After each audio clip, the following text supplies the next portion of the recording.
Well, yes, indeed. It's security we're focusing on next, and we're joined by Brigadier General Williams Obene, a retired military officer, and also a security consultant. Good morning, and thank you for joining us. Well, one of the most recent comments about tackling terrorism here is that deadline that has been given, and many just hold on to that, hoping, oh, well, they certainly would like to see that happen.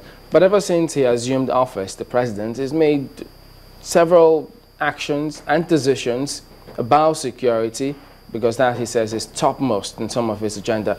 Let's get first and foremost your impression about that timeline that was given to the military, saying, look, end Boko Haram by December, which they say, by the way, yes, we will do it. Thank you. I believe that that directive, well, is a presidential directive. And as the commander-in-chief in the past, President Goodluck couldn't handle, the situation. It didn't even mean to him what it is to be commander-in-chief. But here you have a commander-in-chief who has given a presidential directive. And the portion we are fighting is the insurgency aspect of the war on terror. Terrorists can decide to use insurgency, they can decide to use guerrilla warfare, and of course commit acts of terror in some aspects. And the president felt that, well, our territory had been compromised, and therefore the military should flush out the terrorists. And that is the presidential directive that had been acted upon. And the results so far that we are seeing speaks volume. What changes are taking place? You could see that, for example, the air assault that we had witnessed a couple of weeks, where were the air assets? Were they just purchased as a result of the diplomatic shuttles that the president undertook, or where? I think that our attitude towards this war is what prolongs the war. And we now have a president who says, look, we can deal with this situation, and has given a presidential directive, whether it is 1 day, whether it is 3 months, he has given instruction. And for soldiers is to take that directive and run with it and see what they can achieve. I do not think that the president will sanction them if they are not able to meet that deadline. And that deadline is to motivate them, to do what they were supposed to do. And I think that the president also must have observed, as many Nigerians have also observed, the lackadaisical attitude that the previous government and the previous leadership of the armed forces handled the situation. Let me come in here very quickly. We don't have a new army, do we? So what's changed? Well, we don't have a new army, but the common denominator is morale. And in battle, you have two options: either to fight from the back or to fight from the front. Now, as a general, if you are fighting from the back and the morale of the troops is dwindling, it is your duty to get to the front lines and encourage them. And that's what we have seen.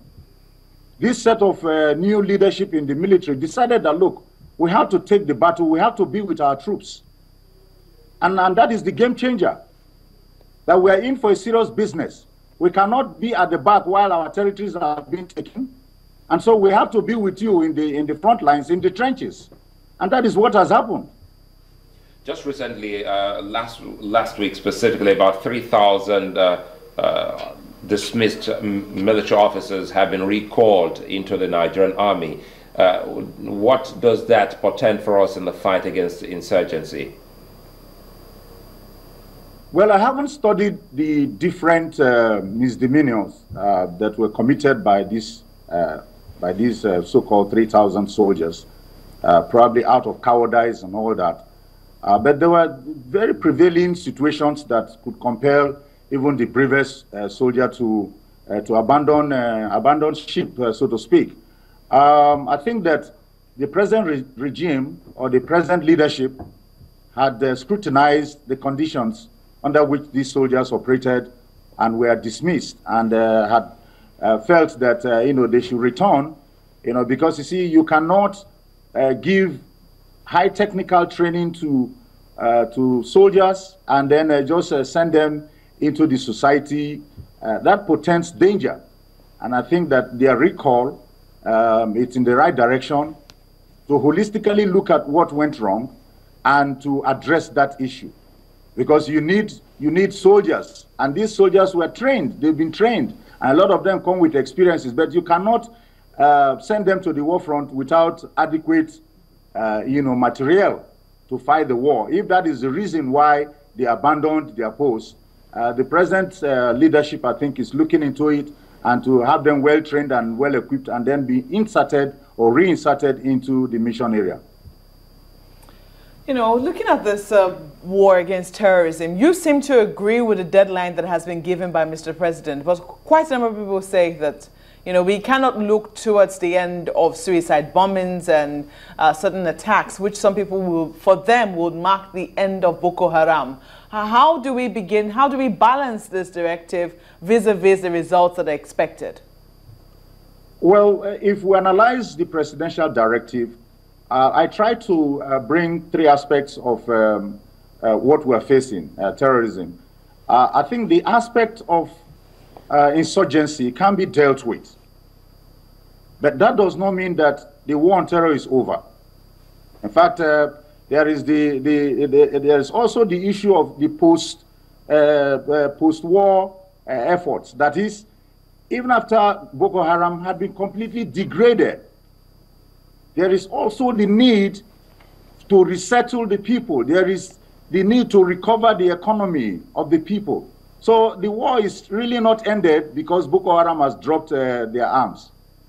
And let me also say that the situation in which we have with Boko Haram, it will be difficult to completely eliminate Boko Haram if the multinational joint task force and the countries that have common enemy in Boko Haram are not synergizing. If Nigeria is able to drive Boko Haram out of our borders, what happens to Cameroon? What happens to Chad? What happens to Niger? You understand? So if we have a respite here in Nigeria, does not mean that the war is over, because they can regroup because of the weaker countries that they are going to operate or to have safe havens. They are likely to regroup and come back again. So it must be very holistic, so that as we are driving them out, there's no hiding place in Cameroon, no hiding place in Chad, no hiding place in Niger. If that is not done, it will just be for a season, and then it will resurface in my own understanding.